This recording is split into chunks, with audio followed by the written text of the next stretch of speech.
Caso clínico 2TA, DM2, e insuficiencia renal.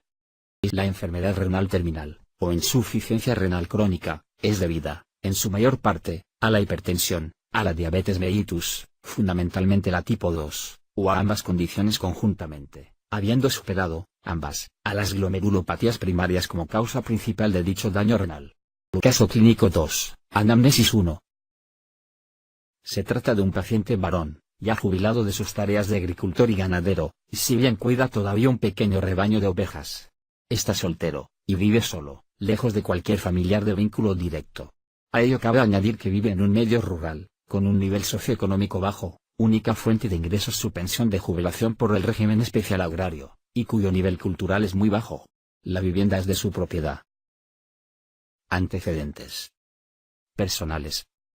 Como se puede apreciar, presenta varios factores de riesgo cardiovascular, el más grave de los cuales es su diabetes. Pero además destacan sus problemas relacionados con el alcohol, así como su EPOC. Tampoco se debe olvidar que es un exfumador, con poco tiempo de abstinencia, y que además presenta una dislipemia mixta. Sin duda alguna su obesidad es la que determina, en buena medida, la coexistencia y gravedad de algunas de tales condiciones. Antecedentes familiares. Sus antecedentes familiares carecen de interés desde el punto de vista cardiovascular, y el dato materno podría solo ser relevante para el estudio de la enfermedad pulmonar de nuestro paciente. Pese al cuidado que realiza de sus ovejas, tiene un hábito físico sedentario, sin que practique otra actividad física que la de pequeños paseos en su barrio. Como consecuencia de su existencia en solitario, descuida sus hábitos alimenticios, y en lugar de prepararse comida ingiere de forma repetitiva lácteos, sobre todo queso, conservas, y embutidos. Todo ello enmarca un patrón alimenticio claramente perjudicial de cara a una prevención de la EB. Según se había indicado, no fuma en la actualidad, pero sí lo hizo durante más de 40 años, y hace solo 5 años que abandonó dicha adicción. Es un gran bebedor de vino, además de tomar habitualmente algunas gotitas de aguardiente en el café.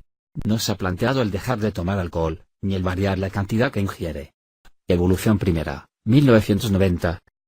63 años de edad. En los primeros años de su seguimiento presentaba una obesidad central clara, que en modo alguno le había preocupado. Sus cifras de PA oscilaban entre TA de grado 3 y TA de grado 1. Su DM presentaba un control deficiente, algo que acontecía también con sus niveles de lípidos, en el que destaca una cifra de CLDL muy elevada.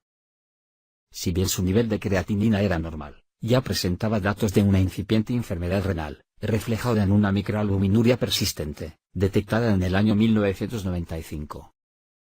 Caso clínico 2, alto riesgo cardiovascular 20-40%, DM2. Según la representación de los diferentes factores de riesgo cardiovascular que el paciente presenta, en las tablas de RCV de las sociedades europeas, tendría un RCV alto, es decir, entre el 20 y el 40% a los 10 años. Es, por tanto, obvio que requiere intervención farmacológica a la par que se indican las medidas higiénico-dietéticas pertinentes. En este caso, y puesto que estamos hablando de una situación que transcurrió al inicio de la década de los 90, había la duda de si el RA era tan importante o menos, y si la intervención sobre el mismo resultaba beneficiosa. Pero sí que se conocía ya el beneficio del ejercicio físico, así como la efectividad de las estatinas en el campo de la EB. Eran, por lo tanto, dos indicaciones que no admitían dilación. También resultaban pertinentes, y máxime en este paciente concreto, las medidas higiénico-dietéticas descritas. Se solicita analítica, EG-FO.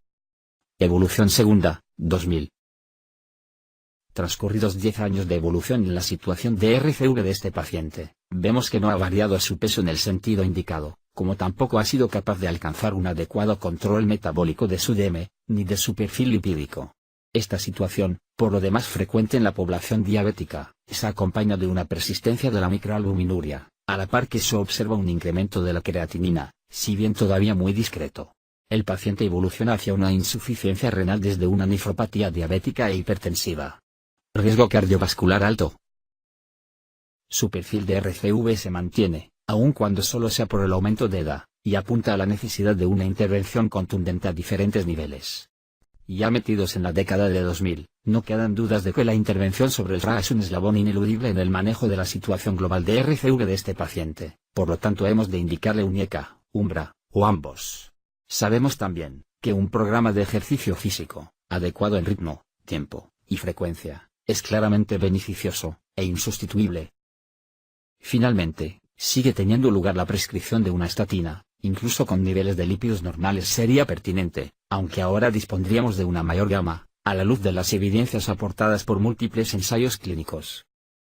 Quedaría para discusión la pertinencia o no de la antiagregación, así como con qué fármaco debería hacerse, si bien este último aspecto admite menos controversia que el de la indicación de la antiagregación per se.